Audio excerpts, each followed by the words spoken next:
The first night we walked in at night, over the radio, we hear fixed bayonets. I was like, fixed bayonets? I thought it was a joke. And they were fixed bayonets. Like, we're gonna get into some hand-to-hand.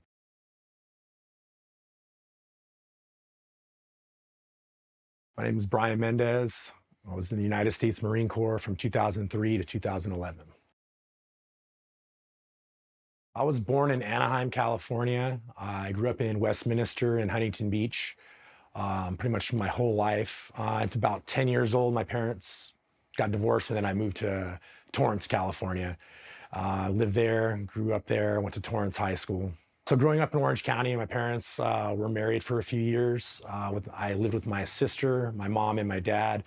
My parents split up when I was around 7 or 8 years old, and then we slowly migrated back to Los Angeles, Torrance, California, where I went to middle school and high school. Growing up and my parents being divorced, one of the biggest things was my father. He was a very bad alcoholic and an addict. He was never physically abusive, but it was more of just a lack of presence, being there for us, being there for my sister, because he was always in and out of jail. So it wasn't so much violence. It was more just not having him around. My mother raised me and my sister pretty much by herself. And then 9/11 happened my senior year in high school. And just like many people, that's what motivated me to enlist in the military. My whole life, I grew up doing martial arts. I did Kempo karate and Kung Fu as a little kid. And then when I was about 13 and a half, my mom was out of town one weekend, and my uncle was babysitting me and my sister, and he brought over VHS tapes of the first 4 Ultimate Fighting Championships. And I got to see Hoist Gracie like dominate and wreck all these guys that were Kung Fu and karate and Taekwondo. And a lot of these guys were 60 and 80 pounds bigger than him. And watching that and seeing that just was like, oh, I have to learn that. And I was very lucky, is where I lived. The Machado brothers opened up an academy right across the street from the apartment complex I lived on in 190th over in Torrance. And it was just a sign. And I think I was 1998.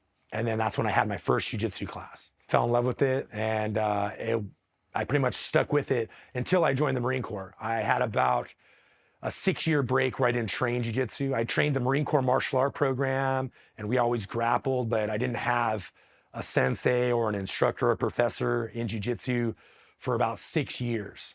And then the end of 2009, so the beginning of 2009, I met Paulo Gilabel and the Ribeiro brothers, and started training jiu-jitsu again, like regularly, putting the gi back on, and yeah, been with them. I've pretty much been with the Ribeiro brothers ever since. I got to purple belt right before I joined the Marine Corps, and I was a purple belt for like 10 years because, not training and whatnot.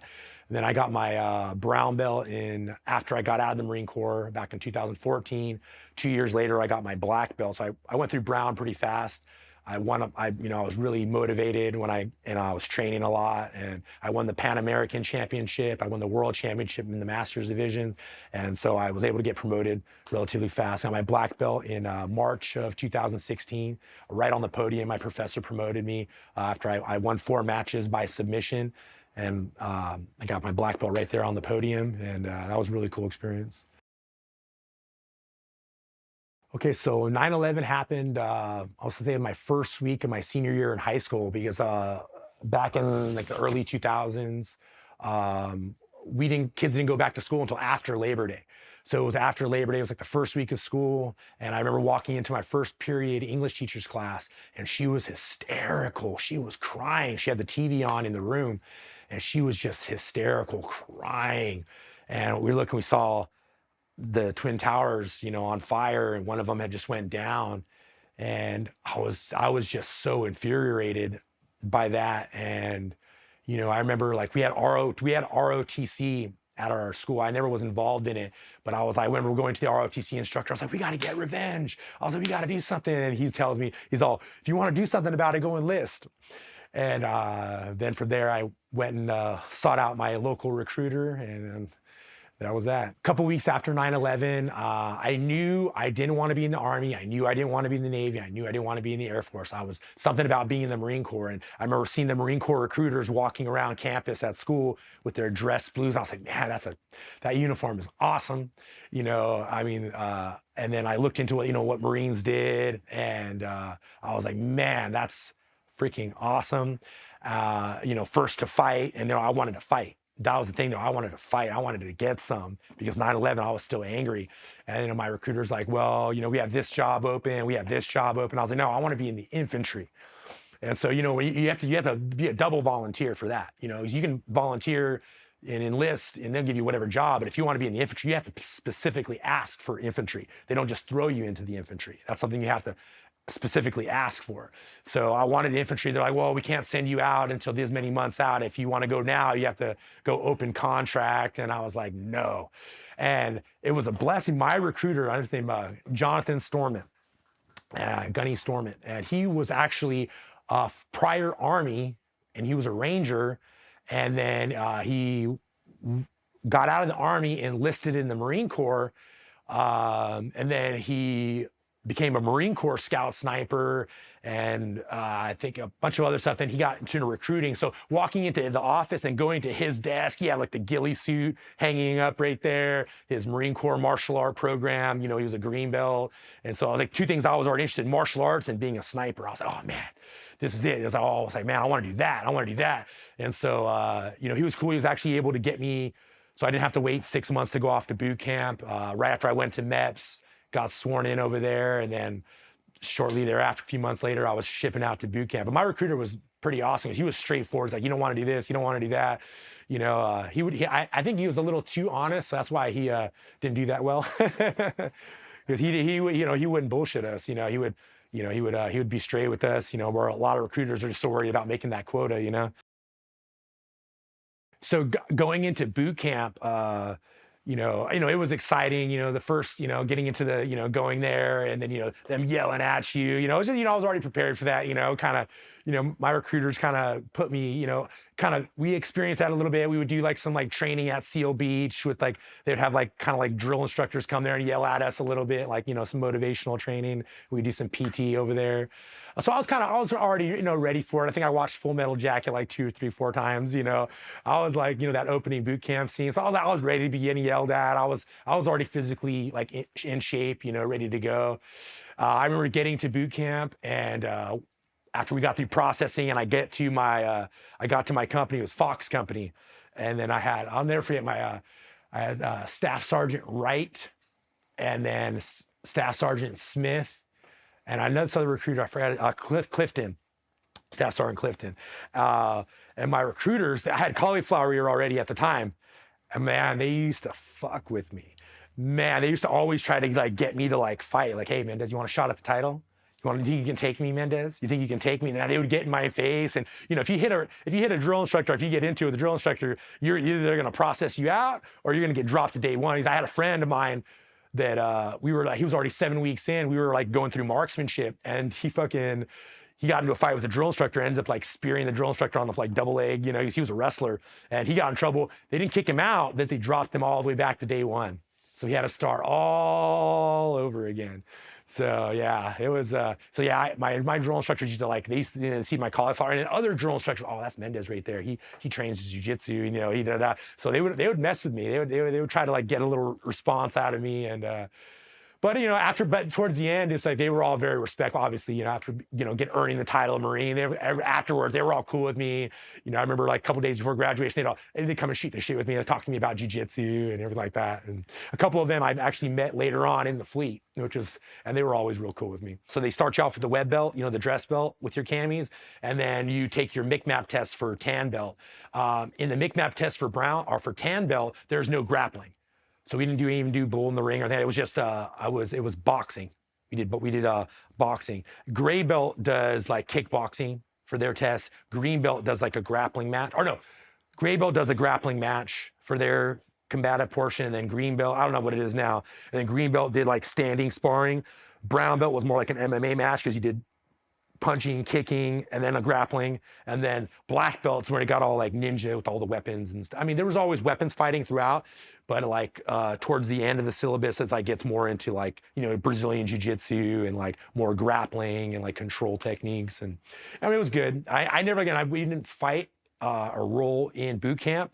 I mean, during the Crucible, we ended up we had a little boxing, little mix-map station where you do like body shot boxing and stuff like that, but nothing too crazy. I get to 1st Battalion, 5th Marines, my first unit, right out of SOI, was 1-5 in San Mateo. And I remember getting off the bus from SOI to San Mateo, and my unit had just gotten back from the first invasion of Iraq. And so a lot of people were on leave, and I remember going into my first barracks and walking around. I remember looking into this one NCO's room, and he stops, and he's like, "What are you looking at?" And he's like, "Come here, boot." And I drop all my stuff. I go into his barracks room, and he's like, "It's your first, so you're just checking in?" And I was like, "Yeah, I was in my alphas." And then he's right there on the spot, just starts hazing me, starts making me push and like just thrashing me, just starts smoking me right there in his room. Then another NCO comes in, and yeah, I was, my first day in the fleet was just getting smoked. So after checking in and after the guys got back from their leave, they knew that we were going to go back to Iraq. So we immediately started working up for the next pump. And Marine Corps martial arts, MCMAP was getting really big, and that was a big part of our training. So if we weren't in the field doing like, patrols and mount training, we were in, for PT every day, we would go and practice MCMAP and train and pull the ring. So one day, we're our whole platoon, we were doing platoon PT. The company was doing PT, but our platoon had a separate martial art instructor, and we were running. We were practicing the grappling portion, like how to do like arm bars and stuff like that. And towards the end of the training, we were doing these just rounds, like starting from your knees, and we'd start rolling. So the gunny who was running the martial art training, I got paired up with the lieutenant. And the lieutenant, like he wrestled a little bit in college, so he had like some wrestling. He knew how to grapple. So the lieutenant rolled up all the other guys in the platoon, and none of the guys liked our lieutenant. Like they hated him. Like he was just, he was a boot lieutenant. He wasn't a Mustang, and he just thought that he knew everything. He always wanted to micromanage and be in charge of everything. So the Marines and the platoon just didn't like him. And I was a boot at the time, so nobody liked the boots. So I actually earned a lot of respect from my seniors this day. So we were out in the football field practicing MCMAP, and I got to go heads up with our lieutenant, the guy who was in charge of our platoon. And I tapped him out like 4 times in our little 3-minute roll. And I remember I armbarred him once, and I put him in 2 triangle chokes from my back. And after that, the lieutenant was so pissed. And then the gunny's like, "Where'd you learn that shit?" And then I was like, "Oh, well, I trained jiu-jitsu before I was in the Marine Corps." And then the gunny's like, "Dude, you need to become a Marine Corps martial art instructor, like ASAP." And I was like, well, at the time, I was only an E3. So I was like, well, you had to be an NCO to go to the course unless they gave you like a waiver and whatnot.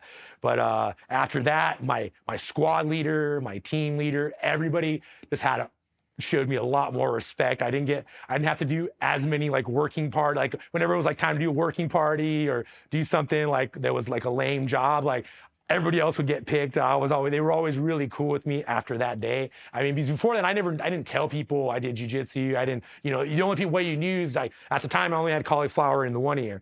So, unless you do jiu-jitsu or wrestled, you didn't really know anything about cauliflower ear. So I mean, nobody really knew anything about it back then. Now it's like everybody knows. And there's a UFC event every weekend, and everybody knows what cauliflower ear is. My unit had just gotten back from the invasion, OIF-1. And when I got to my unit, originally, they were slated to take the 31st MEU. It was supposed to be December of that year. And what happened was they wanted to, instead of sending 2-4, they ended up sending 1-5 again. So a lot of our Marines, we thought we were going on the 31st MEU out of Okinawa, Japan. And I was actually very upset because I wanted to go to combat. That's why I enlisted. And then I find out, we're going to the 31st MEU. And then a month before we deployed to the 31st MEU, we got our order switched. You're going to go to Iraq. So I was like, oh, hell yeah. I got scared. At first, I was like, oh, shit. But then I was like, oh, no, this is what you wanted. This is it right here. You're fucking going. Then we had some of the senior Marines, they were kind of nervous. They didn't want to go back to Iraq, you know, and then the boots, we all wanted to go. We were all excited. And there was a little bit of a, you know, kind of like a little bit of a rift because all the boots were excited to go. And then some of the seniors, some of them were excited to go back. Some of them were like, they just wanted to EAS and get out. They didn't want nothing to do with it. So there was a little bit of animosity there because we thought we were going to Okinawa, Japan, and going to go on a float to the Philippines and Guam, Australia, and do all that. So we still ended up going to Japan. We did part of our work up there. They called it SASO, Stability and Support Operations. It was because we were supposed to like try to win hearts and minds. That was the whole idea with the second and the third deployments to Iraq, you know, because the initial invasion, the initial first like heavy battling was done. I mean, there were still always firefights here and there, but I mean, the initial big wave of combat was pretty much at a standstill at that time.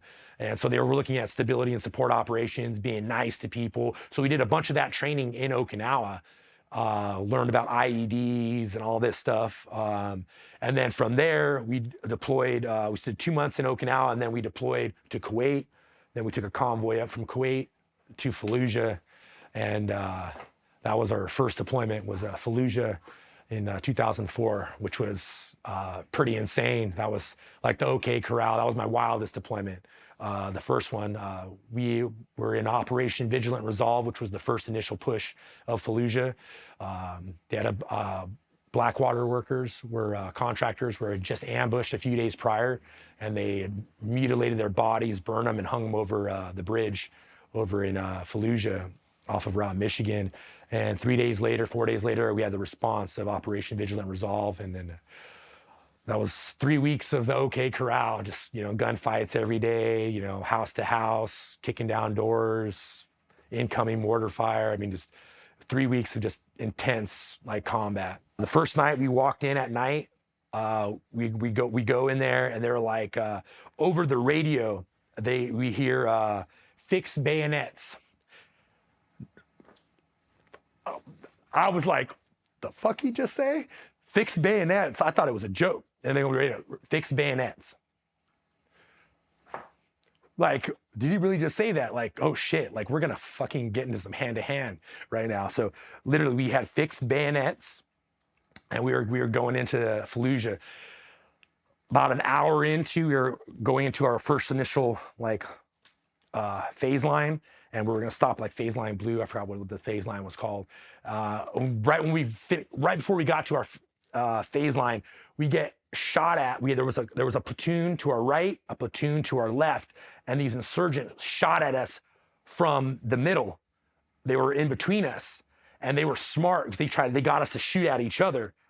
They took a couple shots in both directions, and they fucking got down and they hid. So we were shooting back at them, and then we ended up having some blue on blue. Nobody got hurt, thank God.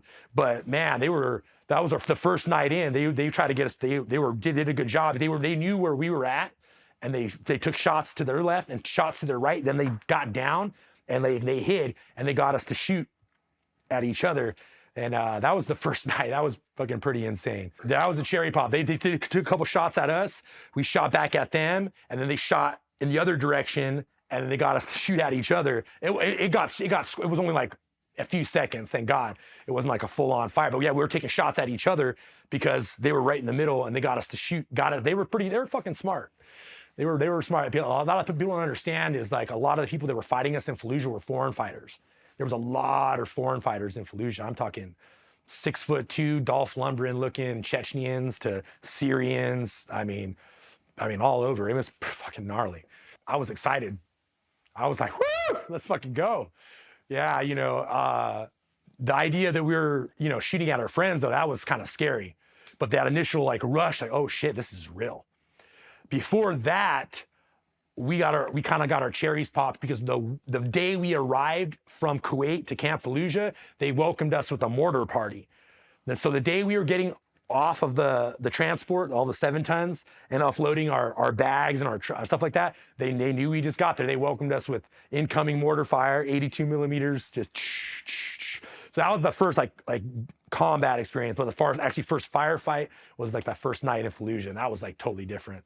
And then subsequently, every day and night after that, there was, a firefight here, indirect fire, some, mortars here, sniper fire. I mean, that was the thing though. They had really good snipers too. And like, I had a friend of mine, I had a couple friends, one of my really good friends, that deployment that I grew up with, he actually was killed right there in Fallujah by a sniper. It was fucking gnarly. George Torres, PFC George Torres from Long Beach, California. We knew each other before the Marine Corps. We went to boot camp together and SOI together. We would hang out on the weekends because we were both from LA, so we would carpool together and hang out. He'd drop me off at my family's on Friday, and he'd go with his family, and he'd pick me up Sunday morning. We'd go back to Pendleton. Yeah, so that was the one that affects me the most. I mean, we lost a few guys that deployment, but that's the one that affects me the most. He's like, I knew his family and I knew him. We had another platoon that had been pinned down by enemy fire, and their Amtrak, there was some trackers, and their Amtrak was just demolished. I think they hit that Amtrak with like 24 RPGs. Like, it was just a wreck. So we had to go out to a response to help this platoon out, and they needed backup. So we went out there to reinforce them, and they were being pinned down. And right as we were getting to them, we started getting shot at, and we ended up having to go into this building, this house. We cleared this house, and we ended up staying in this house because we were getting every time we were just getting shot at from the street. And then we were on this rooftop. I was up there fucking lobbing 203s like over this building where these guys were at. Just up there, like I went through all my my squad leaders, just start fucking dumping those 203s on the other side of this. Because that's where the other platoon was taking fire from. So I was just sitting there, like indirect lobbing 203s over at them. And then we get a call over the radio. Hey, they're gonna come through. They're gonna do a strafing run. They're gonna drop bomb. We're gonna air support. You guys need to get the fuck out of there. Like now, they're gonna level that whole block. We're like, oh shit. So we had to hurry up and run. Like it wasn't like a full mile, and maybe it was like a half mile. But we were like literally on foot, like running, stop security. The guys would run past us. We'd run like for like a half mile, all our gear. I mean, I remember getting back to the fob where we were at, and like a bunch of guys, including myself, fucking threw up again because we were so exhausted. We had to hurry up and run out of there because we had to run. We were on foot. The other guys got picked up in like Humvees, so they got back before us. The people who went to help out, they got picked up by a weapons company, and they got so we didn't have room for us, so we had to go back, and that was fucking a wreck. It's like hurry, and then like we could see the planes come in and start dropping bombs and shit like that. I think they dropped the JDAM too. Okay, no, it was gnarly, but yeah, we had to hurry up and get out of this, danger close area because they were like they were going to level that whole area we were in. That was the standout moment of my first deployment right there. That was the most insane because I mean, firefights, fucking lobbing 203s, like, yeah, that was. We were in the city of Fallujah for about 4 weeks, 3.5 weeks, and those first 2 weeks were just every day a gunfight, every day a firefight, and then the 2 weeks after, it was like they were trying to work a ceasefire and work an arrangement. And then they ended up making a deal, which was fucking stupid. And we ended up leaving Fallujah, going to the next city over, spending our rest of our deployment there while they regrouped in Fallujah. And then they ended up having the second Operation Phantom Fury, which cost more. If we would have just been there and handled it the first time, it would have, we wouldn't have lost we lost so many Marines, we lost a lot of Marines in the second push because, they were ready for it. They knew we were going to go back in there, and they reinforced their old positions. They bombed, they rigged IEDs in the buildings that we used prior, and we did the same thing. We went and occupied the same buildings as we did, a lot of the same buildings as we did, and they were ready to go. There was IEDs inside houses. The second push in Fallujah, they took more casualties because they were more reinforced and ready to go for the second time. That's one of those things that kind of pisses me off because it's like, man, the bureaucracy. And that day when that Amtrak went down, at the time, Corporal McCarthy, he got the Silver Star that day for his actions. He saved a lieutenant that day, Lieutenant Akins.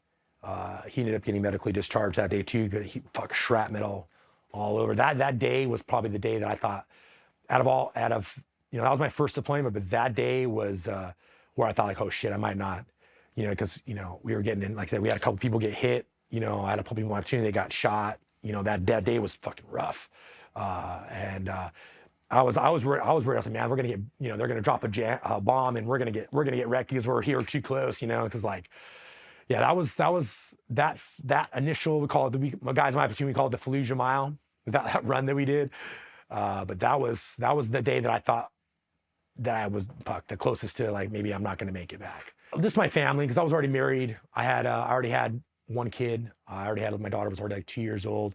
After that, I was like, I didn't really think about not ever making it home to them until that time. That's when I was like, oh shit, I could fucking die, like that. But I didn't, honestly, it wasn't even on my mind, like dying or, not making it home until that moment. That was when I was like, oh shit. And after I was already like 2 weeks into getting into firefights, no other experience before that time had already, I wasn't worried about dying then, but that day and that moment, like, that was like, man, because when we ran out there, they already had, a bunch of people wounded.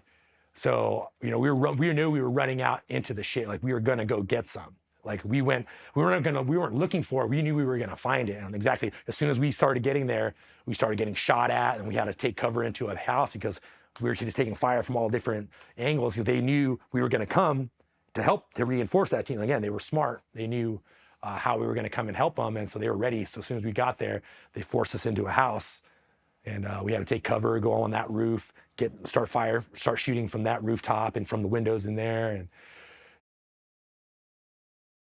right after we pulled out of Fallujah, at the end of April of 2004, we relocated and we set up a FOB over in the city of Karma, which was one of the suburb cities of Fallujah.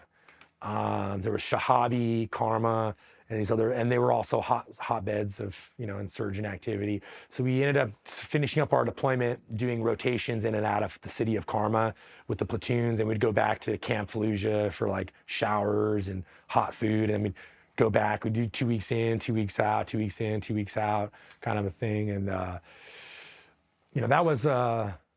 No, that wasn't too bad. When we got back from Fallujah, was that July of 2004? Right when we got back from leave, our home leave, they're like, "We're going back." We're like, "Oh shit!" And they're like, "Yeah, we're going back. We're going to Ramadi. We're going to relieve 2nd Battalion, 5th Marines." And so we initially, bam, right there. As soon as we got back we had 3 weeks of leave. Got back, just hit the ground running again, working up for the next one. Second deployment, Ramadi, Iraq.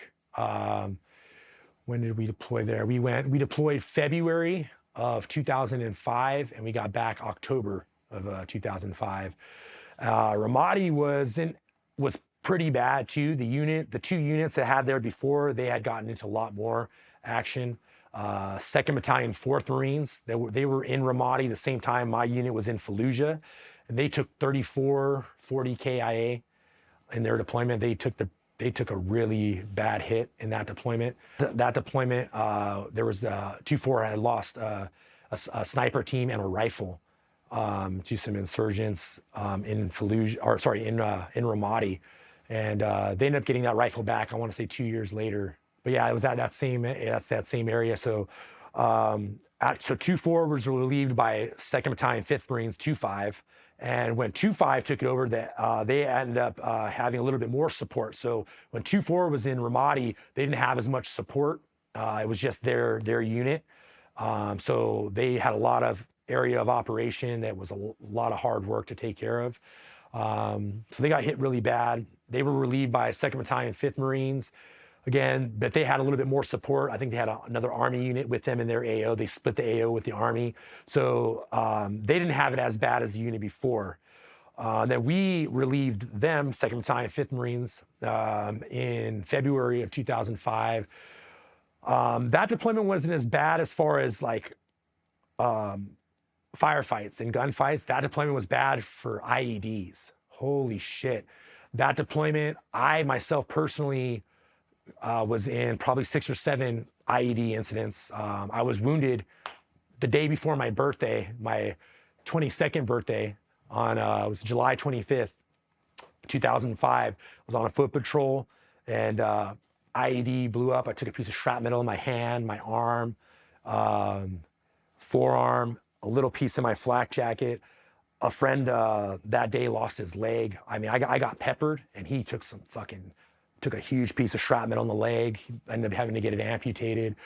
I was, like I said, I was really fucking lucky. But yeah, my second deployment was IEDs. I mean, we lost a few. Yeah, we lost a few people to sniper fire. Snipers and IEDs was all Ramadi. Snipers and IEDs. Most of again, we weren't into too many. We got in maybe 2 or 3 firefights like in that deployment, but it was IEDs, a lot of KIAs from IEDs. That was a big eye opener for us. Fallujah was firefights. Ramadi was firefights with IEDs. You know, you wanted to, especially if it was a night patrol and you were trying to be, you know, trying to patrol and like, you know, do like, you know, be secret squirrel and be like, you know, and not be seen, you don't want to be rolling around in, you know, loud ass Humvee. So we do like, sometimes we would leave the, you know, the bases, the fobs out of, you know, on foot. You know, we'd go through the back door and do a foot patrol at like, you know, 1 a.m. or something like that. And it's like, you know, it's like, do you want to be on foot or do you want to be, you know, in a Humvee? It's like, you got protection, but then that Humvee can still get blown up. Is what they started getting really smart and burying them underneath the streets and detonating them in the bellies of the Humvees. They got smart because they would put the, you know, in a dead animal carcass or bury them under a pile of trash on the side of the road. And then when we started up armoring our Humvees and our 7 tons, then they started burying them and blowing them underneath. I mean, yeah, we had the worst one was one time our platoon got inserted. We got dropped off. And shortly after they dropped us off in their Humvees, they drove away. Boom, they got hit. They found the gunner's upper torso on a roof, like a block over. They had a police call the body parts within like a 1 block radius. That's how bad it was.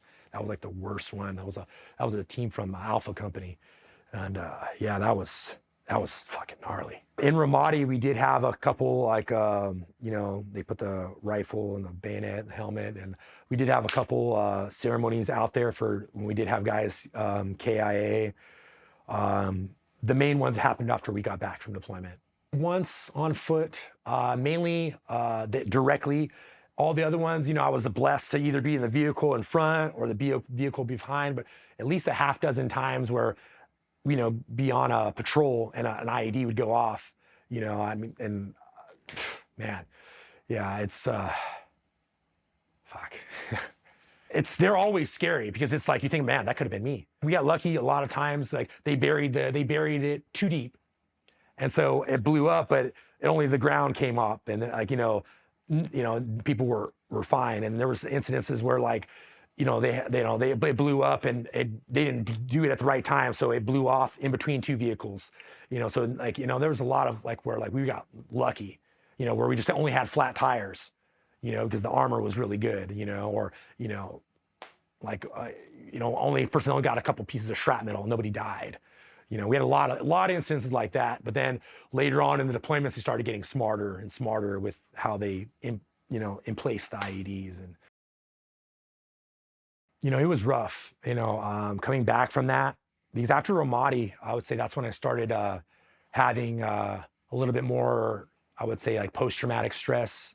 Fallujah, I didn't miss any sleep over, but Ramadi, I started thinking about a lot of shit. Like after I got back from that deployment, I'll, you know, a little bit more stuff would come up in my head, you know, my friend that was killed, you know, explosions, you know, police calling body parts, shit like that. A little bit of that like survivor's guilt, a little bit like, why that guy, not me, you know, kind of a thing. Honestly, like many people, we didn't say shit. Nobody, you know, we got back from deployment. We had these like post-deployment questionnaires. Everybody bullshitted those. How do you feel?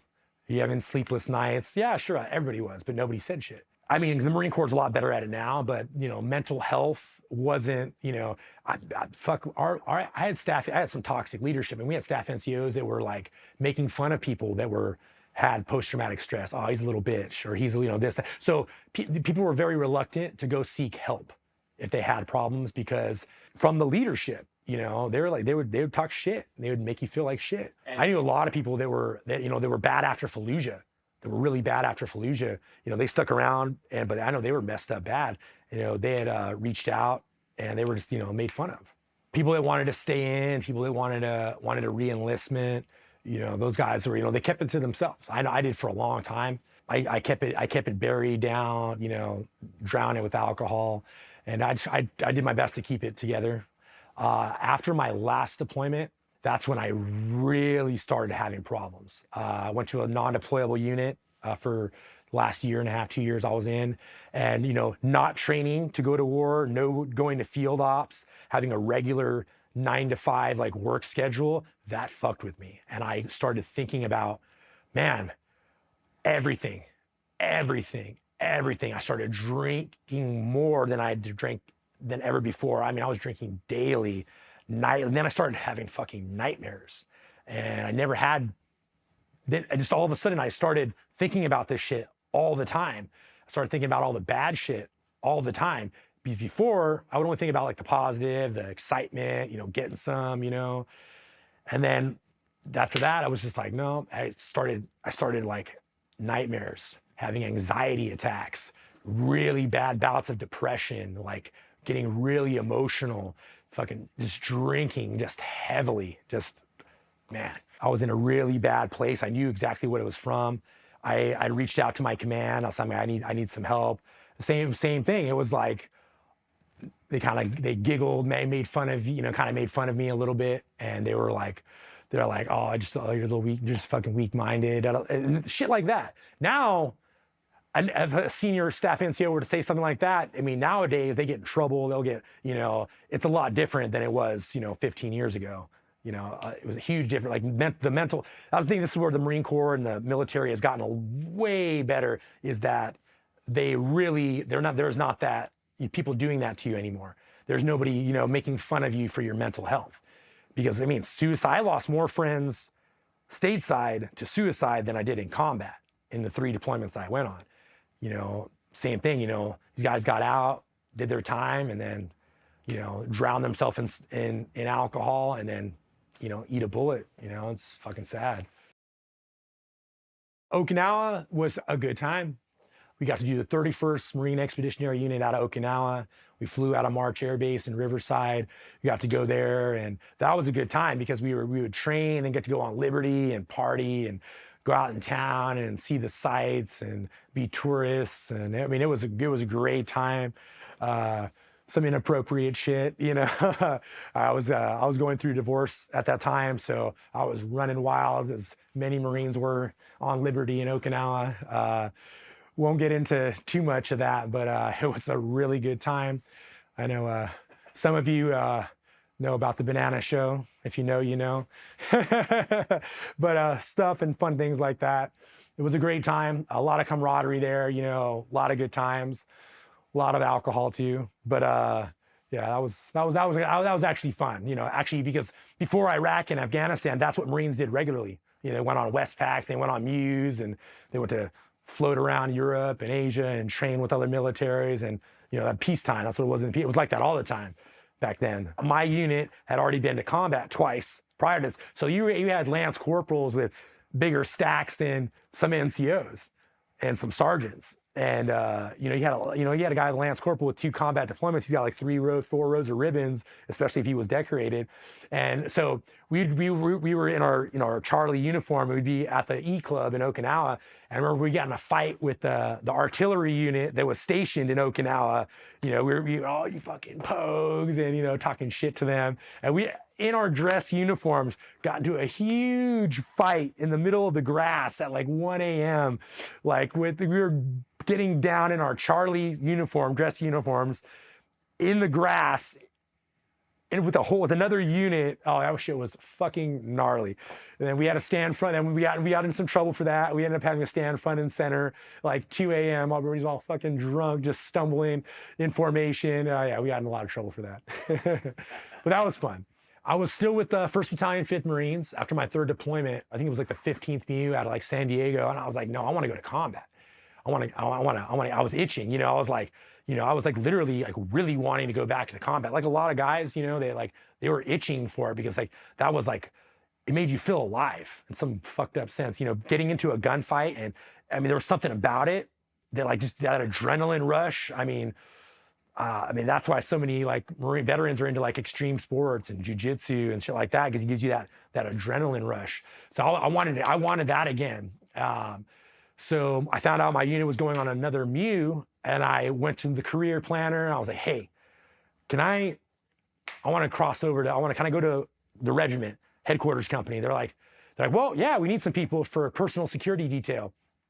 And I was like, all right, cool. So I got my order switched over from 1-5 to regimental combat, the headquarters company. So I was with RCT-5. We ended up deploying in January of 2008, and we stayed there a whole year in Iraq. I mean, things were so chill at that time in Iraq, though, because like I said, I got to maybe 3 firefights in 1 year, and they were very small, little pop shots here and there, nothing. It was so mellow in 2008. I mean, we were there for a whole year, which sucked, you're in Iraq, but I mean, it was relatively calm. After I got back from that deployment, I ended up going to Edson Range. And then that's when like really started, all the other deployments really caught up with me, all the stress and PTSD. And that's when like I really started kind of having like a downward, just drinking a lot, thinking about my buddy George, just thinking about like, why am I still here? I was already divorced. My ex-wife had cheated on me with this other guy, got pregnant from the guy she cheated on me with. So I was just in a really bad place. I barely made it through, So I found out about that because my ex we were still married, but she had joined the Army. And, we were going to make it work. She was going to be stationed over in Fort Irwin. So it was kind of close, but not so close. And we were planning on making it work because I was going to get orders to 29 Palms. That's how, we were going to make it happen, and then I got a call from her saying she got into trouble. I was like, what happened? Adult, she ended up getting in trouble from one of the guys that she just cheated on me with. He was married, and his wife found out, told the command, then she had to tell me about it. And yeah, so that's how I found out, because she got in trouble. So she had to tell me about it. Wow. Yeah, it was rough. Yeah, she got into a little bit of trouble, not like nothing too much. But anyway, she ended up getting with that guy. They ended up getting married, and so I was really bitter and very butthurt for a really long time. Again, just that, having PTSD, dealing with that, just not knowing about like what's, I was in some really dark places before I met my current wife now, my son now. I was really, really dark. After I got out of the military, I was drinking heavily, just drinking so much. My buddy's like, dude, you need to do something, use your benefits, go to college, go to school, do something.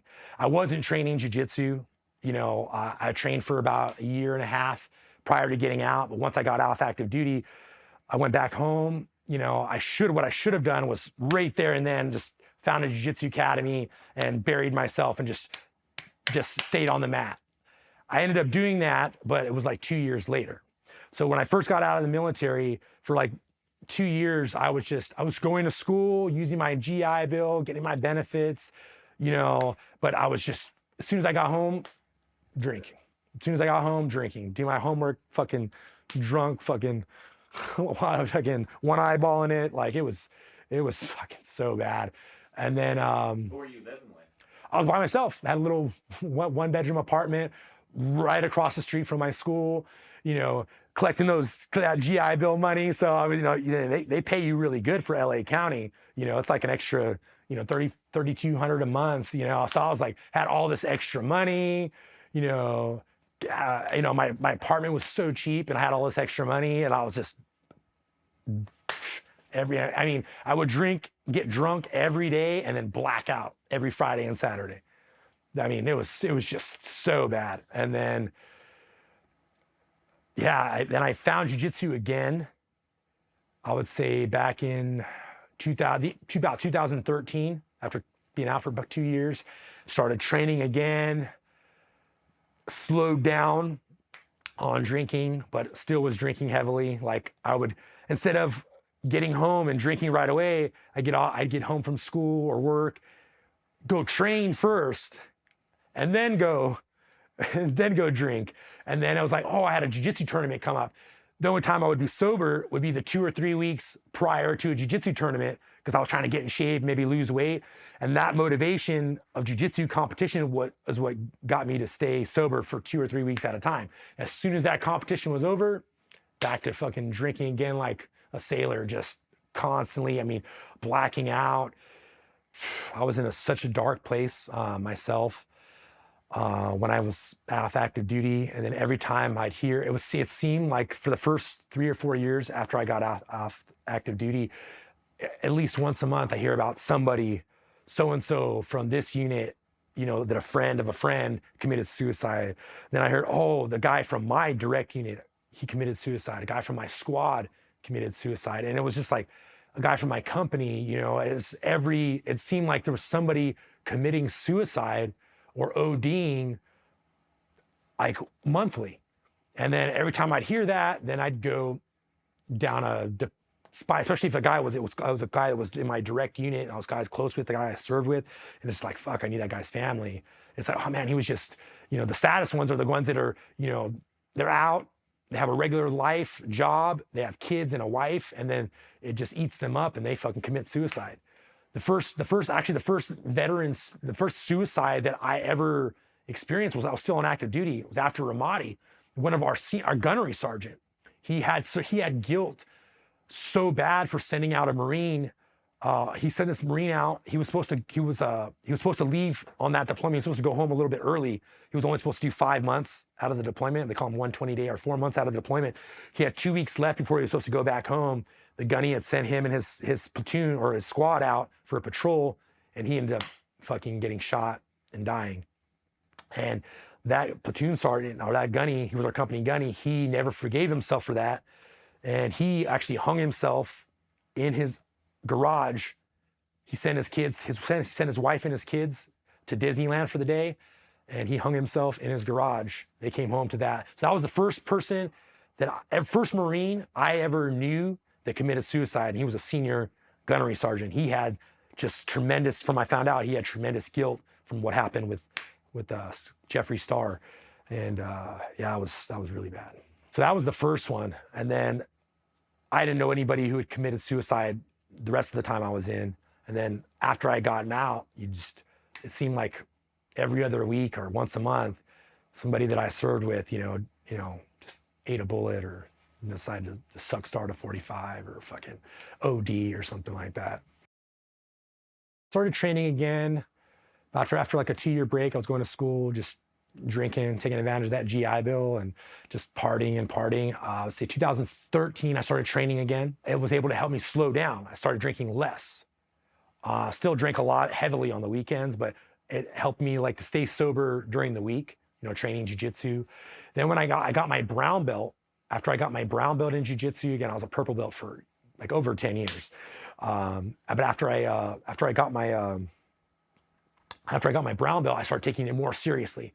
I started competing more and more. I was able to stay sober a little bit longer at longer periods of time. Because I knew alcohol was a problem, but I just was a fucking alcoholic, and I couldn't stop. But I knew it was a problem, but I was able, because of jiu-jitsu and competition, I was able to stay disciplined for, 2 and 3 weeks at a time, just to, get in a little bit better shape and lose a little bit of weight, to make weight and to compete in a tournament. Actually, it was after I got my black belt in 2016, and I met this other woman that was now my wife. We were dating for about a year. We got pregnant. And after my son was born, he was born April 2017, that's when I decided I have to quit. It can't just be for jiu-jitsu. Because, eventually I'm not going to be able to do jiu-jitsu anymore. It's kind of hard on the body. I'm not going to be able to compete all the time and get that same adrenaline rush. So I was like, I have to fix myself. I don't have the best relationship with my older 2 daughters, because their mom got divorced at a really young age, and, they were always out of state because she was in the Army. So they were always out of state, and I was always deploying. So, they have a stepfather that they're really close to. And so And I knew, alcohol didn't help my marriage or deployments or anything like that. So I knew I didn't want to be an alcoholic. I didn't want my son to see me drunk. So I know my daughters, my older kids, they'd see me drunk. They'd see me passed out. They see me at the bottom. I never wanted that again. And I never wanted my son to see me drunk or slurring or, being mad or angry or throwing shit or punching holes. I was bad before. It was cutting alcohol completely out of my life was the best thing that I ever did. And my wife now and my son, who's 7, are the biggest motivators that I've had to stay sober. And that truly changed my outlook on life, PTSD. That's why I have a lot of friends right now, a close friend of mine right now that I'm been trying to help out. His name is Sam. He was a First Marines, good guy, but same thing. It's like he's always going through it. He's always having some kind of issues, and his biggest common denominator is he won't stop drinking. And I'm trying to, tell him, I was like, bro, you got to put it down, bro. Start training with me. Sign up for the We Defy Foundation. Sign up for Save the Brave. They'll take care of you if money's tight. They'll sponsor your tuition. Just you need to just reach out for that help and ask for it, brother. And I have a lot of guys that just, whether they're stuck in their own ways or they don't want to reach out for it. Like I have a few buddies right now, they're just still drinking heavily. They'll go on a rampage about PTSD and how their life sucks. And, they'll have a cry for help on social media. And it's like, you reach out to them like, hey man. And it's usually, I'll reach out and call them, hey man, what's going on? And they're on the other end, just drunk, slurring, da, da, da. I never called anybody like, hey man, how you doing? And they were sober. They were always shit-faced drunk, slurring, just depressed, because alcohol is a depressant. It works for a little while, and then it makes your problems worse. As what I come to find out years and years later, because I was using alcohol to drown my anxiety and depression. And then once you become an alcoholic, it gives you more anxiety and depression when you don't have it. And it's just, man. After I got my black belt in 2016, a bunch of my friends were like, hey, you need to open up your own school, man. You need to open up your own school. Because at the time, there was only one other academy in San Pedro where I lived. And that guy's like teaching methods and the way he was and his attitude, a lot of people didn't like him, didn't care for him. He wasn't a very decorated competitor. He wasn't really a good guy. And so I had a lot of people that used to train with him and a bunch of other people that were like, hey, you need to open up your own school. We need to have another academy over here. And I got really motivated and I was like, sure, I was going to do it. At the time, I went to school for massage therapy and physical therapy. And so from 2014 to about 2019, I was a chiropractic assistant. So I worked at a chiropractic office as an assistant, helping him with like people that were in car accidents or people that had work injuries and stuff like that. So I would help people do like exercises and help them rehab. And my first academy was actually in the basement of the building of the chiropractic office. So from the first 3 years I taught jiu-jitsu was actually in his building, in his office. And that was the first start of the San Pedro Fight Club, my academy. And then my boss ended up getting into some trouble. He had to sell his building. So there was this time where I was like, what am I going to do? I'm not going to have this extra money working for him. I'm going to go all in on being a professor and being a coach. I'm not going to have any extra money, so it's going to be hard, but I think I can do it. So me and my wife were like, okay. One of my students had bought this building, which was right across the street from where my original academy was at, gave me a great deal on the rent. We had to do all this work in construction and demo ourselves, which is why we got the good deal on rent, because I wouldn't have been able to afford it if it was market price. So we did all this demo, did all this work, and we opened up our own academy, and it was great. It was really good. I was sober. I was motivated, just handling business, just taking care of everything. Then COVID happened, business went down, and there's a comeback story there. I guess this goes back to being a Marine and loving the Constitution and, your oath and what's, things that are right and wrong. In 2019 and the beginning of 2020 were our best. I know I'd been teaching for a few years. We had our new location, I had over 100 students like on the books paying. We were doing really good. And then COVID happened. And we had to close our gym for a while. And that's where like things got really, really messy and tricky, and going back to like losing friends and family and all that, because up until that moment, I was always considered myself like very liberal, very, very open-minded. I grew up with a very liberal family, and I was always very open-minded to all kinds of things. But then during COVID, after like 2 months of being closed, me and my wife were like, hey, this isn't the fucking bubonic plague. Let's stay open. Let's open back up. So we opened up our academy, and man, we had so many mixed reviews because we had some people were like, yeah, this is awesome. Let's train jiu-jitsu again. And then you had other people who were like, oh, you don't care about grandma. You don't care about, saving lives and, COVID, and you're going to kill people. And that was just a really hard recovery. And then, eventually people got over COVID. They realized, that, it was, it had a 99% survival rate. And, we started picking back up, and we started doing good, and, it's been, if COVID never happened, I'm sure we'd be so much better off right now. I mean, it's been a slow process and a slow comeback, because it's like every time that there's some kind of new variant or something on the news, the registration would slow down, and if you go back, because you had those people that were just so weary about, whatever they heard. So yeah. We opened up our academy. Academy was doing good. We recovered from COVID, got our numbers back up, and I was involved with an organization called the We Defy Foundation. And We Defy Foundation takes care of combat veterans and gives them 1-year sponsorships to get them started on their jiu-jitsu journey. A couple years later, that's 2022, about 2 years now, I got involved with this organization called Save the Brave. So Save the Brave is a 501(c) nonprofit organization that helps veterans through extracurricular recreational activities, offshore fishing trips, camping. The Save the Brave is awesome because they take care of all veterans. So you don't have to be a combat veteran. You don't have to have a certain VA rating, and you can still get a scholarship. Whereas the other organization, you have to be a combat veteran. You have to be 80% service connected. So with the Save the Brave, you just have to, be a veteran in good standing, and they'll sponsor you, and they take care of veterans. So you do, veterans, escapes, and we go out and do fishing trips, and it's just a really amazing organization. And we've been a part of it now about 2 years now, and it's just really amazing because they've really helped change a lot of lives. They understand that a lot of these guys are missing that camaraderie. Okay, they're missing that culture. They're missing that being in a tribe, that family. It gives you a team. It gives you something that you belong to. Last thing I wanted to say for all my veterans, war dogs out there is help. I mean, you guys all know there is help, for PTSD, whether you have some substance abuse problems, alcoholism. If you guys need help and you guys want it, say you can't afford it, maybe money's tight, look into Save the Brave. Reach out, find a school near you, and apply for a veteran scholarship.